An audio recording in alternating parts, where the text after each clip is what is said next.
भोसरो अब उठ के लगलिन अलुई परोर काटे ई ना कि सुबह उठ के नाश्ता पानी बनैनी कि मरद खा पी के जास पर आवे मुंह में लुत्ती लगाई तोरे जैसन मरद के एगो हम अपने कमर के दर्द से 3 दिन से मरद तानी ओई मां आई चढ़ाऊ के सुबह सुबह उठ के नाश्ता पानी चाय भोसरो ऐठा जइया खीस बरल लू तइया एगो मैडम के लिया के घरे बैठाते ए तो लिया के बैठा रे देख चुनिया के जामा होबे तो हम के लेके छोटे को लेके जाके सुत रहता नहीं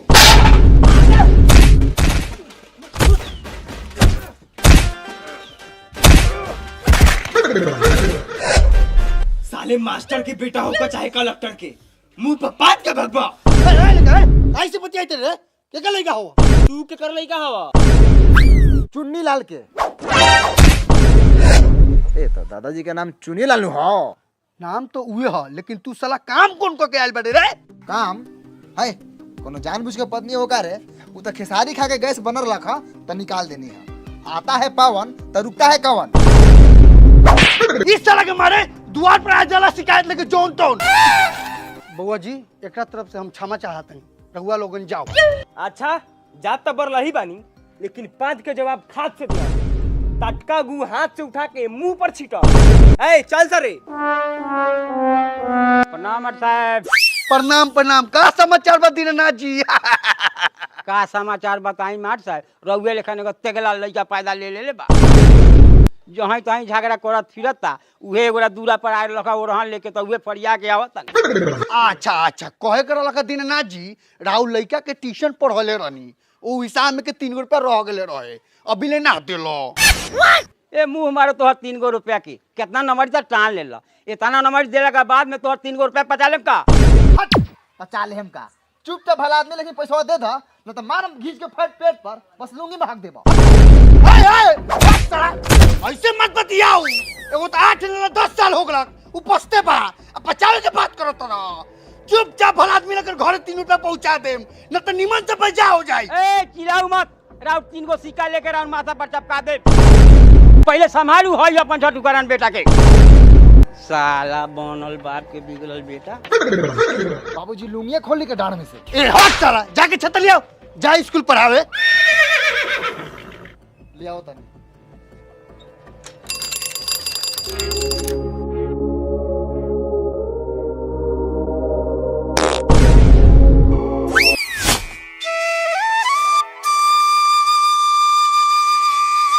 मास्टर प्रणाम प्रणाम प्रणाम प्रणाम साहब प्रणाम प्रणाम प्रणाम सर खुश रह प्रणाम सर प्रणाम प्रणाम प्रणाम एक काहेला एगो बानर लइका के रोज पीछे बैठा के ले जाई ले आई ले मारम बहन चोदव के बेटा बोला त मुंह फाड़ दे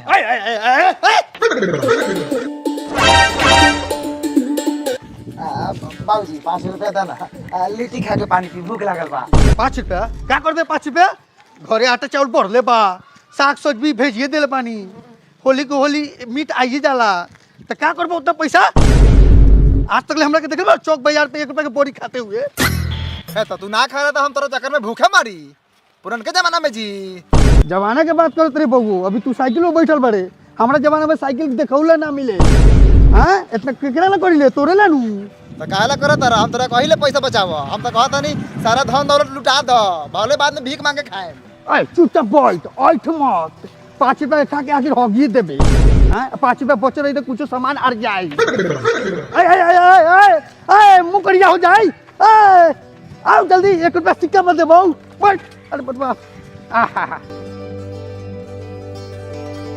प्रणाम नाथ साहब प्रणाम प्रणाम प्रणाम काहे दोनों बाप बेटा मुआ छुट्टी कइले बानी का कोई बउओ लिट्टी किने ला कहता तो कहता कभी कभी कहला मोटरसाइकिल किन दो दूसरा के देख के छाती पीटेला से कुछ होके वाला बा कहां से आई इतना रुपया पहले हमरो उहे हाल रहे लेकिन अब हमारा पास एगो तरीका बा जैसे तू अपन बेटा के हर शौक पूरा कर सकत रह तरीका कैसन तरीका हमारा पास इनकम के सेकंड सोर्स बा ग्लोबल लेवल ब्रोकर ओक्टा के साथ ट्रेडिंग करके हम शॉर्ट टर्म इन्वेस्टमेंट करी ले अरे वाह ये तो बढ़िया बा लेकिन तू ट्रेडिंग काहे चूज कैले पहला ट्रेडिंग चांस देवेला पैसा कमाए के वही पूरा टाइम काम किए बिना पैसिव इनकम क्रिएट करेला। दूसरा, ऐसे तू अपन पोर्टफोलियो डाइवर्सिफाई कर सकता रहा अलग अलग चीज में इन्वेस्ट करके, यानी कि अगर एक इन्वेस्टमेंट ठीक परफॉर्म ना करे तो दूसरा ओकरा के बैलेंस आउट कर ली। लास्ट, तू कहीं से भी अर्न कर सकता रहा अपने स्मार्टफोन के यूज करके। अरे भाई हमरो स्टार्ट करे के बा, कैसे स्टार्ट करी? ओक्टा के साथ तू स्टार्ट कर सकता रहा मात्र 2000 रुपए से। अब विड्रॉ कर सकता रहा अपन प्रॉफिट डायरेक्टली अपन बैंक कार्ड, बैंक अकाउंट और भी बहुत सारा ऑप्शन बा। ओक्टा यूज करे के एक और रीजन बाटे, वो फ्री एजुकेशनल कंटेंट आ एगो डेमो अकाउंट देवाला ट्रेडिंग सीखे खातिर। तू हमार यूनिक प्रोमो कोड मनी100 यूज कर सकता रहा अपन डिपॉजिट डबल करेला। तो डाउनलोड करो ओक्टा ट्रेडिंग ऐप,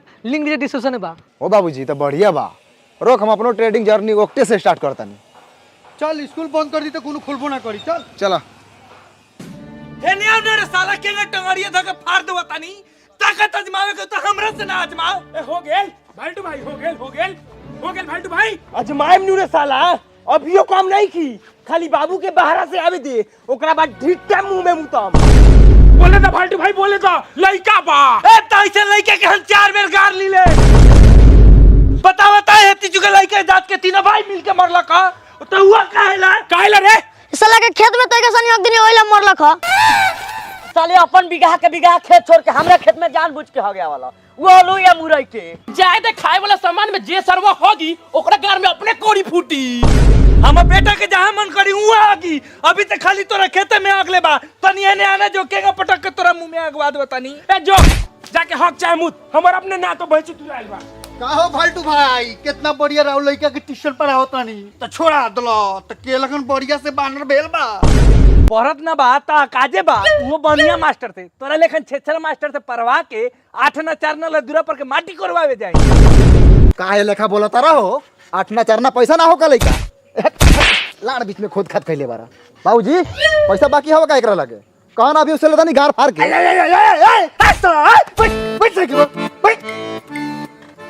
अच्छा ठीक है फालतू भाई, जाई तनी अगर लइका के पढ़ाओ कोई तो बोलियो, टाइम निकाल ले।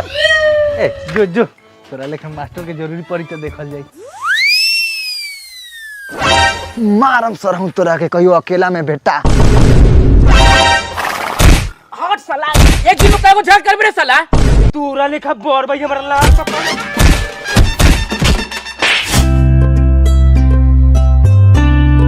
प्रणाम सर। खुश रहो।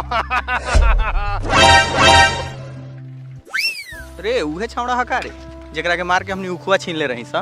हां उहे सरवा बा।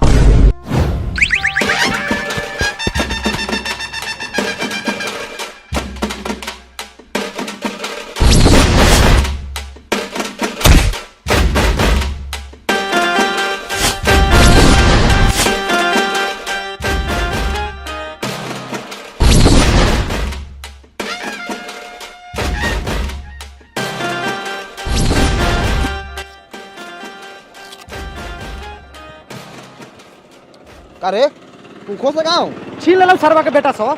काहे रंगदारी ना जानल। ए हाय उखवा सा तू घिच ले हा कि सैयार के काना पर रख ले बारे। तो तू ही खींच ले हा ता का खाए वाला सामान लगा छीन लेनी है। मने खाए वाला सामान है त लोग के अगारू में से खाना छीन लेबे। तोरा गारू में से ना छीन लउआ, तोरा पिछाड़ू से छीन लउआ। ए काहे ला मजाक कर ले बारे। ला हम तोहर बहन होई नहीं खियाऊ। ए ला हमू तोर सार नहीं खियाऊ, बाप बनियाऊ। साला नीचे से चोरी भर सीना जोड़ी। मार साले के।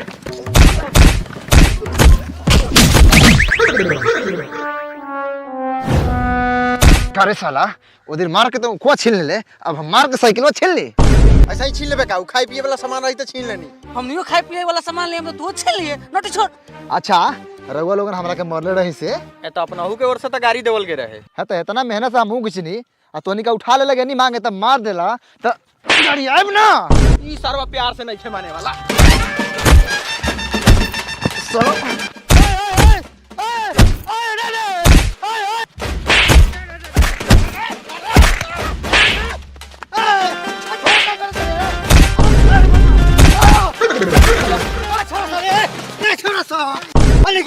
सर जी रउआ बेटा के मुंह में पहले लार धासी।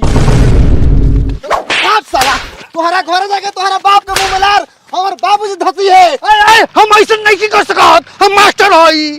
हाँ तो कहते बने दोनों के मुंह में मुंह देता चुपचाप कमाऊंगा लेकिन तमाशा देखा ना मन में सो ना अच्छा रुक, हम जानते नहीं हम बेटा अनपढ़ बा तो उन्हीं को स्कूल में से नाम काट के हटा देता नहीं। सर तुमको गलती नहीं है, आप ही का बेटा दोगला चोट बसरवा। गलती है नहीं के अगर यहाँ उतरा लोग साले सफाई देता रहा। हम ट्रैक्टर पे से उ खींचे फेंकदार नहीं है तो इस साला से उठा ले, आगे नहीं मांगे तो मरबो कलक। ज्यादा मर लो वहाँ का 20-25 फीट तो मरबे कलवा। 20-25 फीट हई छाता लोग था बंद करके गांव में घुसा देबो, अंदर खोल देबो, बस बैग लेके फूल जाबे। चल साइकिल बैठ चल। स्कूल कौन बना उतरे? कब दूध देने का थे नहा के आ रहे हैं। आओ जल्दी।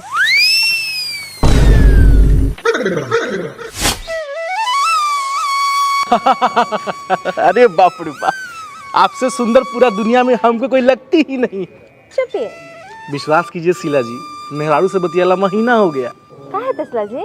कहीं अपने को बुरा ना लग जाए, रात के सटी आवले तो राउर याद आ जाले, बस मारला को उल्टा दिले।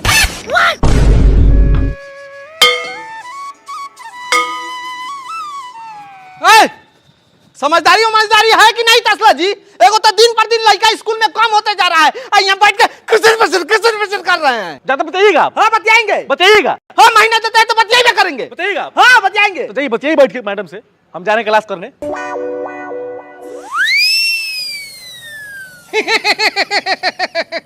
चाय वो पियेंगी? पिलाइए। नहीं पियाएंगे।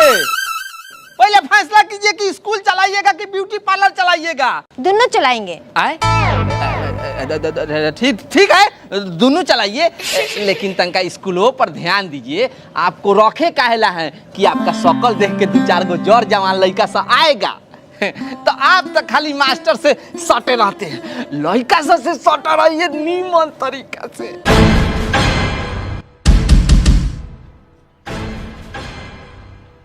गेट खोल।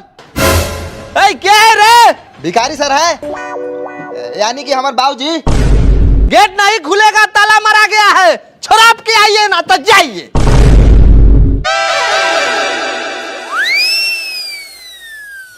अरे बाप रे बाप, देख तोरा माथा से हमर बाजा दबाइल बा। बतिया बजा दे, तोरा बाजा से हमार माथा खुद जताल बा। बाजा का प्रश्न कहना कहा उतरे मरते तो फिर जल्दी ऊपर माथा दुखाता। दाब तलक बजा हरी बात ना।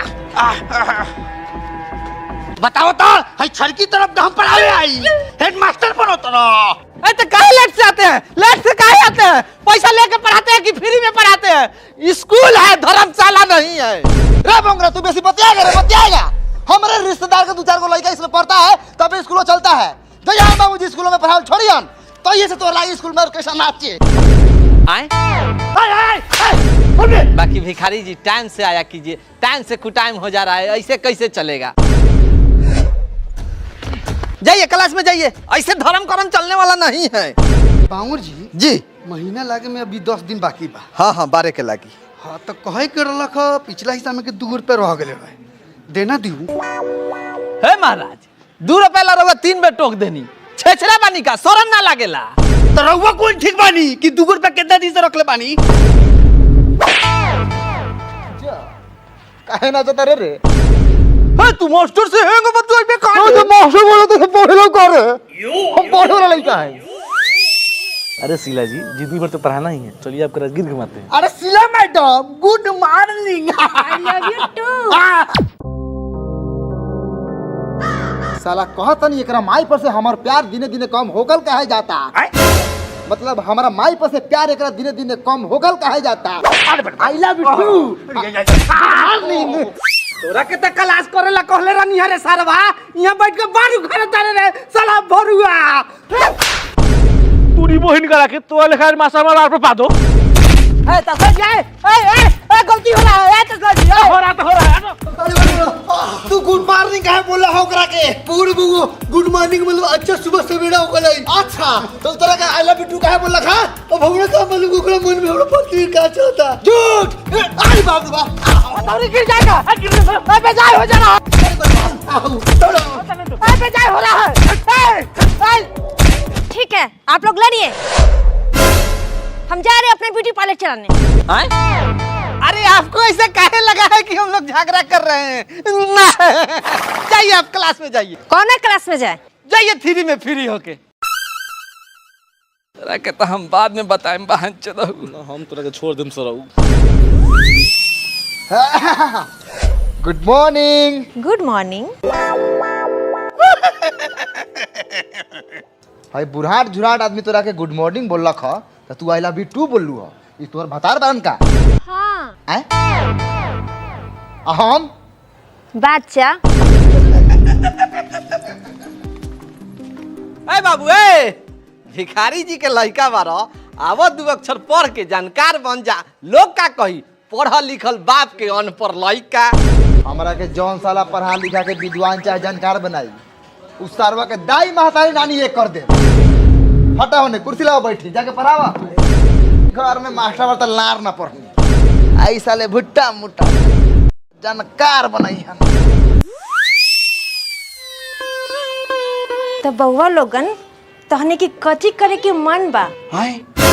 जा मने कथी पढ़े के मन बा? ए हमरा पढ़े लिखे के मन ना करले। एगो त गार्जियन के मारला पीटला के मारे जबरदस्ती आइले पढ़े। हमरा खाली मन करले खेले कूदे खाए पिए हगे मुते के। एगो जे पढ़ाए के पढ़ाऊ। तब बउआ लोगन चलो नाच गान के दुनिया में कौना गाना पे नाची हम। सीला मैडम, सीला हऊ का? तोर आँख नीला पीला बा तू सीला हऊ का? Okay. Good morning sir. Good morning.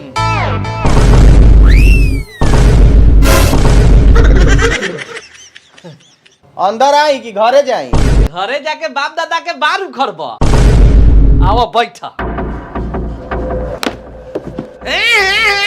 कहतनी बैठे ला तब बैठे लगला।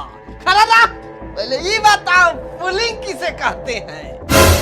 सर जी, जिसका लिंग पुल लेखन होता है उसको पुलिंग कहते हैं। साला से स्त्रीलिंग पूछल ठीक नहीं खे। तू खड़ा रह, तू बताओ नपुंसक लिंग किसे कहते हैं? सर, जिसका साफा चट रहता है उसको नपुंसक लिंग कहते हैं।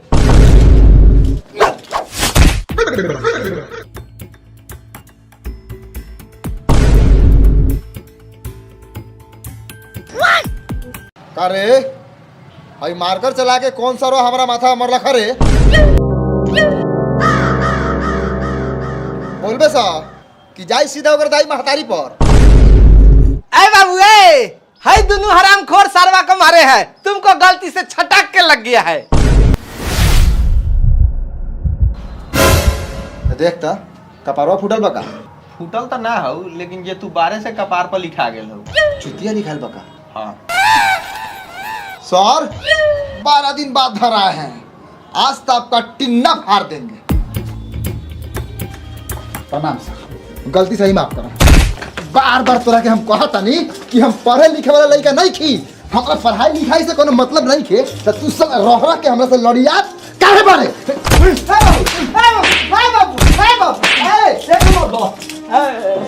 एक नंबर बो।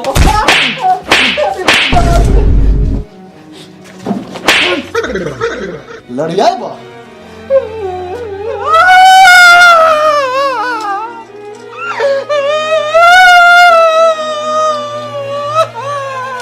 प्रणाम सर। खुश रहा। तैका बहरी आइए। कहो बाबू लोगन का काम बा? काहे रोवतानी सर?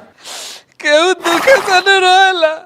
कहे के लगा सर जी दोनों गोरा के नाम चलो ऑफिस में लिख दी। कटवावे के बा। ए कटवाओ कटवाओ, बिना मतलब के एगो स्कूल खोल के सारा लड़का संगे खेले कूदे पे आपत कैले बा। रुक रुक, भिखरिया सरवा के कहता नहीं, जही 2-3 गो लड़का आवता पढ़े ओकरा के भड़कावता। भालू साले थोड़ा देर पहले हुकले रहनी है।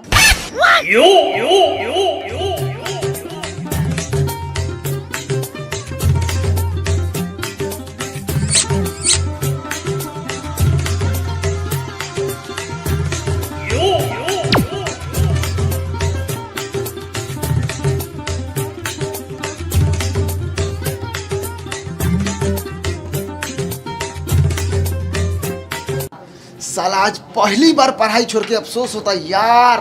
बैग साला, हनी तो बेकारे चौथा क्लास में पढ़ले बानी। सब मजा तो तीसरा क्लास में बा। जी हो सीला मैडम।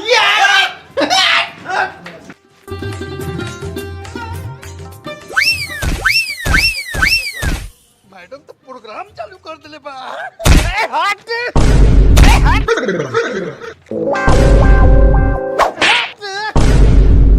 ए तनी के सब सारा से बाहर निकल। अभी गाड़ी जी रउआ पहले एकरा के सेकू अने तो रउआ अपन रास्ता देखू। हां तो हमरा ढेउआ दे के हमरा के क्लियर करू। हम ट्यूशन पढ़ाए या ट्यूशन के बारे कमी बा। हां हाय यो संपत्ति बा जाऊ बाद में ले ले।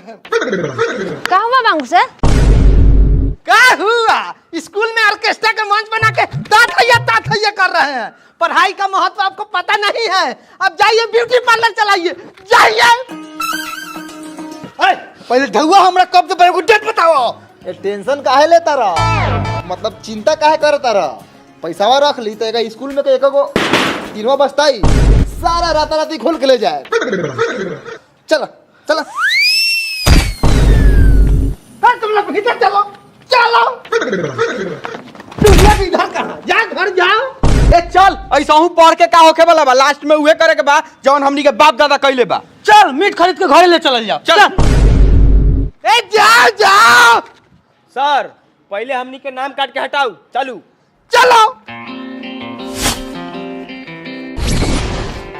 प्रणाम साहब। प्रणाम जाकिर है खसिया कटबे का। हाँ कटाई। का भाव रखले बारे? 2 साल पहले ही किनले रही। ए बाजारे भाव बा 600 रुपए किलो। अरे बाप रे बाप, हमरा से इतना महंगा कहाँ की ना। ठीक है तो कहा था बा 2 साल पहले सस्ता होता है, अभी रेट बढ़ गया। चुप, इतना महंगा खाए से पहले हम अपना पढ़ाना तैयार। जाकिर आई खसिया कटबे तो पचौनिया बचताऊ नु। हां बची तो पचौनिया का भाव रखले बारे? 250। बागबूर 20 में देबे। ओ मार साहब है खसिया के झटिया में लागल मटियो ना रहुआ से खरीदाई। जाऊ आगे बढ़ू। प्रणाम। खुश रह। चल आगे फिर में पचौनी लेवो तनी। हेलो भालटू भाई आधा किलो हो गेलो पूरा हड्डी घरे हो। अब बतावा कितना? एगो काम कर, एक जगह 750 आ एक जगह 100 ग्राम पैक कर दे। ना है कोनो खाए वाला। बाक मार दे 100 ग्राम का हिसाब से दीवा हो। धनिया मरीच के दुकान समझ ले बड़ा 100 ग्राम ना बेची ले। ए देवे कहू तो दे, लेकिन इतना टेरियो मत। हाई जोन मिटवा ले बानी वो छोड़ दे। दुकान के यहाँ कोनो कमी ना है। प्रणाम मार साहब। प्रणाम बउओ, मुर्गा कैसे बेचता रे? मार साहब पैसा। मास्टर बने के तो बन गेला, लेकिन बोले के लूर तो बार नहीं खे। कैसे बेचता रे? ए गाड़मू के मीट कैसे हो? ये गाना मुंह के दुकान खोल ले बानी। बड़ल काथी रंडी लेकिन कैले बारा ऐ छाता पकड़ा तो एकरा के हिजे मतन सिखा दी। का रे गाड़मू शब्द कोनो खराब बोलनी है का जे मार देले है? तैका दे रुक जो तैका तो नहीं गाड़मू बोलता। गारमू अब भालटू चाहता है का तू गाड़मू बोला। ए कथी हमरा से बोलवाओ तरे, लइका फइका सियान हो गेल बा। ए बोलना मर दे। गारमू। अब तू बोल गाड़मू। गारमू। अब सब कोनो एक साथ बोला गाड़मू गाड़मू गाड़मू गाड़मू गाड़मू गारमू गारमू गारमू गारमू गारमू गाड़मू गाड़मू गाड़मू गाड़मू गाड़मू गाड़मू मुर्गा मुर्गा मुर्गा मुर्गा मुर्गा मुर्गा साले सरहु मुर्गा बोले रहनी है लेकिन घुमा के। गारमू मुर्गा गारमू मुर्गा सर्व उल्टा बोल दे लोग। ओ मार साहब ओ काथी खो जाता नी? ओ पचौनिया का कइले हो? मार साहब हे दा पूरा भर ले बानी, एको को नहीं छोड़ ले। आ मुर्गिया के मुड़िया माट साहेब सारा चुन के भर प्लास्टिक बनेगा सिरवा भात। अरे पूछो तरनिया ले जाके रलक कुतुआ लानू। मार साहब उहे कुतवा नु जब रउआ पीछे पीछे छातवा लेके घूमेला। ए सुन ना, हमारा बारे में सोच ले लूं तो मार का मुंह से फाड़ फूड़ दे बहू, वही खाता है। मार साहब आय आय आय आय ओ मार साहब घर चल के अपने मेहरारू के समझावत रखी ना तो सारा चस्कल छोड़ा दे। हम हमरा मातारी से छिए की चाइन कइले हवा। चल चल चल चल चल भूसरी इज्जत खराब कर दी। ए आराम से चला, माई हमर कमजोर बका, 2-4 मुट्ठा झोंटा तो जरूर नोचले होई। चल चल चल चल चल चल चल जल्दी। रे सौतिनिया तोर भतार मास्टर हो त का हमरा घर के खर्ची चलावे वाला हूं। हमर के 3-4 गो मेला लगैले बा। रे हमरा चला के भतरा के छिनड़ी माउगी, हमर भतार की जने तने शिकायत काहे करबे रे हारी? रे तिल बिखनी माथा में के चमकुन ढील, तोहर भतार हमरा घर में जाला हु तो हमरा के देख के साइकिल के घंटी काहे ला मारेला निपुतरा? तोहर ढील फुलावेला, हमरा मारदा से मिल गेलू तो तोरा देख के गर्दन उड़ा दे राम दो। रे बाबू अपने पापा के बारे में बता दही। ए सुने ना चाची, नहीं बोला त मौका मत बुझियो। हम पापा ठेला नु चलावलन, एक बार मिलबू नु त हमरा लेखन लड़का के तोरा घर में मेला लगा दी। रे निपुतरा, रे भड़ुआ, रे छिनरा, तू अपना कौवा हकनी लेखन मेहरारू के समझाओ। मास्टर के मेहरारू के लुग्गा खोल के नाचे तारीन। रे भोसरी अनपढ़ बाप के बुड़बक बेटी, हाँ दहिया लागल बनी दुगुल में कमाए में, आ तू भोसरो हिया लुगा खोल के नाचे नहीं को जानत। जल्दी घर में जो, न तहिया खड़े खड़े तिलाक दे दे। रे बबूसा जो आ जाके ढीठे मुंह में मुधाई भरू बाबा की, अगर बीच में बोले आम तो हमार बेटा ऊपर पड़ जाई। का मार साहब, काहेला बड़ी दिन के दिन में दूरा पे माजरा लगैले बानी। रउआ सभी लोगन के हमरा तरफ से हैप्पी न्यू ईयर। भैया तोहरो के हैप्पी न्यू आए happy new year, happy new year, happy new year. चाची जाए द माई हम बुर्बक बा, रउओ के हैप्पी न्यू ईयर। सब केहू निहुरते बा त रउओ निहुर जाऊ का पापा? चुप साला, हैप्पी न्यू ईयर। अरे बाप रे बाप बबूसा रे, इनी पुत्रा हमरा के निहुरे ला कहता, मार के कोनी का चढ़वा के।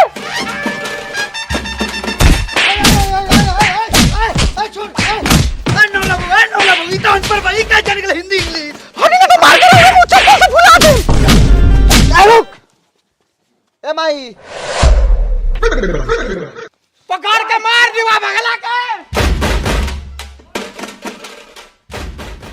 तो भाई लोग वीडियो कैसा लागल? अगर वीडियो अच्छा लागल होई तो वीडियो को लाइक करी और वीडियो को शेयर करी और चैनल को सब्सक्राइब करी। खाली आप लोग देख लेते हैं, आप भाग जाते हैं, सब्सक्राइब नहीं करते हैं। और गाइज एक्स्ट्रा अर्न की अपॉर्चुनिटी को आप लोग मिस मत कीजिए। डाउनलोड कीजिए octa trading app, link description में है, और यूज कीजिए हमारा प्रोमो कोड मनी100। इससे आप लोगों का डिपॉजिट जो है वो डबल हो जाएगा। बिल्कुल, और मिलते हैं नेक्स्ट वीडियो में, कोई और बवाल लेकर आता हूँ।